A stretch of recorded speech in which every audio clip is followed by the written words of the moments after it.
Com a classificação final prevista para o dia 29 de novembro de 2023, eis que agora, no dia 4 de dezembro, vai sair uma classificação pós-recursos. Prova objetiva, prova discursiva e prova de vídeo. E ainda não é a classificação final, porque tem muitos candidatos, que são pessoas com deficiência, que estão realizando perícia médica, e somente após a finalização desse processo é que o resultado final pode ser divulgado. E no vídeo de hoje eu vou falar sobre um assunto que gerou muita polêmica desde o início do concurso, que é com relação à prova prática da videoaula.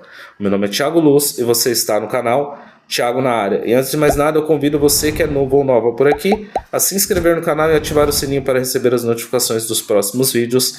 Assim, você não perde nada do que acontecer por aqui. Bom, desde o início do concurso público, desde a publicação do edital, muitas dúvidas com relação a essa nova etapa que foi instituída nesse concurso, que é a etapa da videoaula, prova prática. E muitas dúvidas ficaram sem respostas, e somente agora, no dia 1º de dezembro, é que a SEDUC publicou um documento falando o que foi descontado, o que seria descontado, quais os critérios para a pontuação. Por que os critérios não foram divulgados antes, quando os candidatos se inscreveram? Lá haviam alguns critérios, mas de forma sem que apresentassem as peculiaridades dos pontinhos ali que eles iam pegar para descontar a pontuação. A gente sabe que o concurso público é feito para eliminar mesmo, mas todos têm que ter claras quais as regras do jogo, e, a meu ver, isso não aconteceu.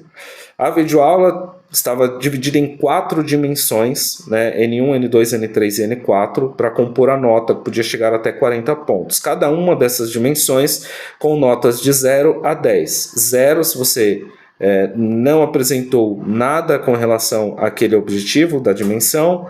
Se você atingiu parcialmente o objetivo, 5, e se você atendeu ao requisito, nota 10.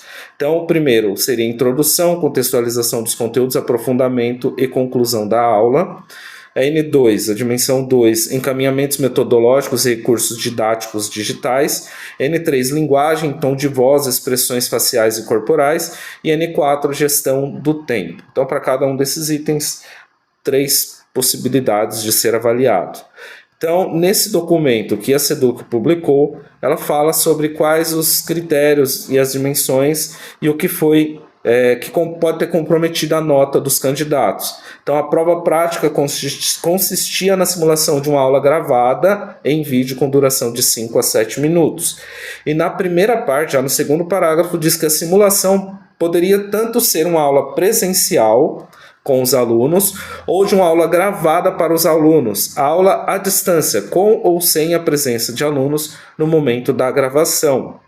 O candidato poderia fazer uma breve apresentação à banca de avaliação, mas a aula seria dirigida aos alunos. Então, o foco não era a banca, e sim os estudantes, uma simulação de uma aula. Os candidatos concorrentes deveriam observar as habilidades obrigatórias que foram publicadas no edital inicial de abertura e depois foram retificadas em um edital posterior. Se houve mudança da habilidade, você não observou essa mudança e utilizou uma habilidade que foi retirada, você teve 0 a sua nota, porque você não atendeu a um dos requisitos obrigatórios. Os candidatos do estudo da educação especial obrigatoriamente tinham que seguir o estudo de caso, um dos estudos de caso que estava apresentado no edital. Eram 4 estudos de caso de acordo com a deficiência. Era permitida a utilização de diferentes recursos de mídia, no entanto, o candidato deveria aparecer na imagem da videoaula durante todo o tempo de gravação. Essa era a regra, aparecer durante todo o tempo. Poderia utilizar recursos digitais, poderia utilizar PowerPoint, poderia aparecer pequeno ali no vídeo, porque se você está gravando uma videoaula para os seus alunos, eventualmente você vai utilizar uma apresentação e vai ficar reduzido ali na tela. Isso, inclusive, foi falado em live da CGRH. O professor poderia ficar tranquilo e utilizar os recursos digitais da forma como ele quisesse, desde que ele aparecesse 100% do tempo da gravação da videoaula. Tem algumas contradições com relação a isso. Foi aceita a inclusão de mídia que não fosse do autor, segundo o documento, desde que não passe mais que 20% do tempo total da videoaula e que seu conteúdo fosse efetivamente utilizado como uma forma de você ilustrar aquela aula e falar sobre o conteúdo que foi apresentado. Então foram considerados na avaliação da videoaula a apresentação dos conteúdos, retomada e finalização. Avaliou-se o candidato apresentava ideias seguindo um raciocínio, uma sequência lógica, linear, com início, meio e fim. Uma aula, né? Você inicia, contextualiza, apresenta o conteúdo da aula e finaliza essa aula. Teve pontuação penalizada ao candidato que não fez a apresentação do conteúdo da aula aos estudantes e que finalizou abruptamente, que não teve uma finalização adequada. Com relação aos encaminhamentos, metodologia, avaliou se o candidato utilizou metodologia que instigou a participação dos estudantes e se aplicou atividades e recursos didáticos condizentes que contribuem para aquela aula que ele apresentou, né, com organização lógica, progressiva e coerente. Teve também o encaminhamento metodológico, houve um comprometimento da nota do candidato que apresentou apenas lendo o texto. Então, se você fez lá um teleprompter, por exemplo, apenas leu o conteúdo da aula, você teve penalização e teve nota 0 nesse quesito, se você leu. Teve a nota comprometida quem excessivamente ou repetidamente ministrou aula de costas para o público, colocou-se à frente do texto que estava apresentando. Então, se você está numa gravação, se você tem uma lousa na sua frente, você ficou na frente da lousa, você teve prejuízo da nota, tá? Quem fez uso de edição de vídeo quando teve corte muito grande, que comprometeu a qualidade da aula. Então, se você fez aquele corte, que ficou um corte ajustadinho, que não comprometeu o desenvolvimento da aula, não teve prejuízo, mas se houve esse comprometimento, aí teve prejuízo. Se o candidato incluiu mídia na sua aula, por exemplo, que não foi da sua autoria, não poderia tomar tempo excessivo e deveria priorizar o conteúdo da aula. Linguagem e tom de voz, avaliou se tinha clareza, entusiasmo da voz, se o professor estava entusiasmado ali ao lecionar aquela aula, se ele variou o tom de voz de acordo com o decorrer da aula, isso que foi avaliado.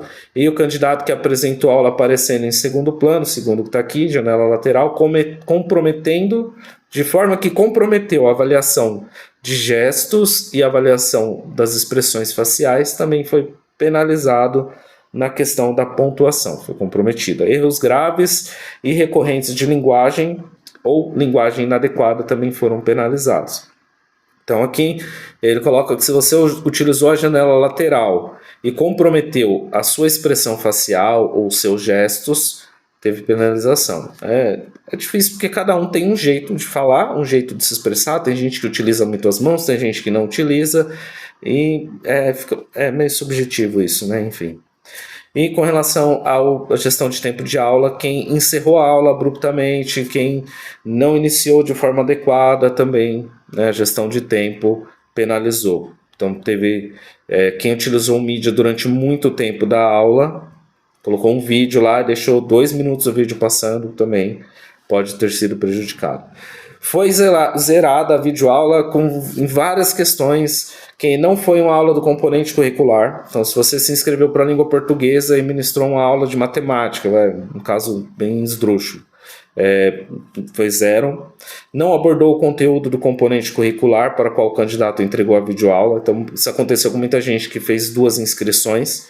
Então, fez a inscrição para ciências e matemática e gravou uma aula de ciências e colocou lá no espaço para matemática. Eles desconsideraram.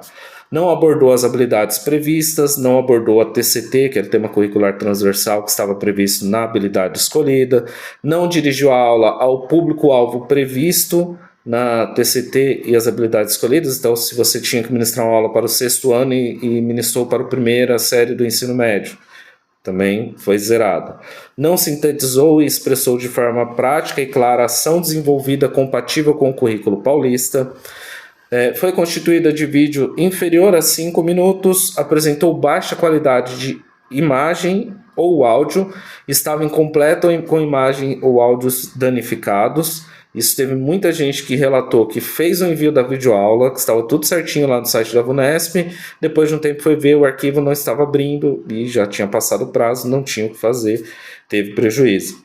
Quem teve apenas o arquivo de áudio encaminhado e não atendeu o formato e as especificações. Tem lá o formato de arquivo, a especificação do vídeo, formato horizontal, se você gravou na vertical, foi penalizado com a nota 0.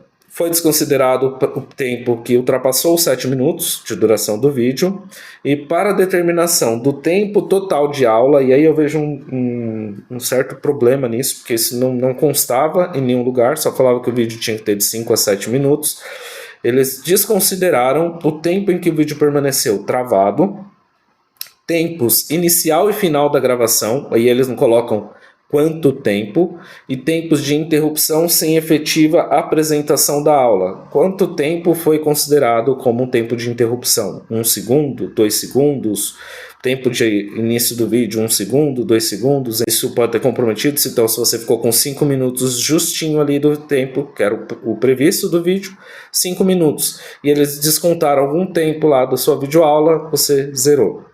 Tempo que houve repetição do conteúdo, por exemplo, o candidato estava fazendo o seu vídeo, gravando a sua videoaula, parou por algum motivo e reiniciou o vídeo, começou tudo de novo, então aquele outro tempo foi desconsiderado.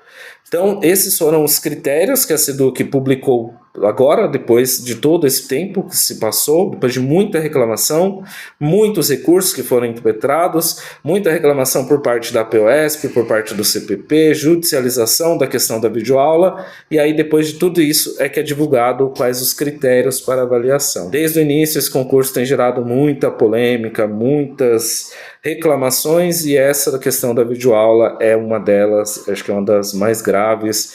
Tem outros vídeos falando de outras situações, como o PCD, que foi convocado para a perícia médica no mesmo dia da perícia, então saiu a publicação no Diário Oficial, o exemplo aconteceu dia 27 de novembro, e a perícia para o próprio dia 27, então são alguns absurdos, né? E, enfim, se você se sentiu prejudicado ou prejudicada de alguma forma, procure uma das entidades, a POSP, CPP ou algum advogado da sua confiança e verifique a possibilidade de judicializar essa questão. Se vocês olharem no site da VUNESP, tem muitas decisões liminares sendo proferidas em favor dos candidatos por conta de algum problema que ocorreu durante o concurso. Então, não deixe de correr atrás dos seus direitos caso você tenha sido prejudicado.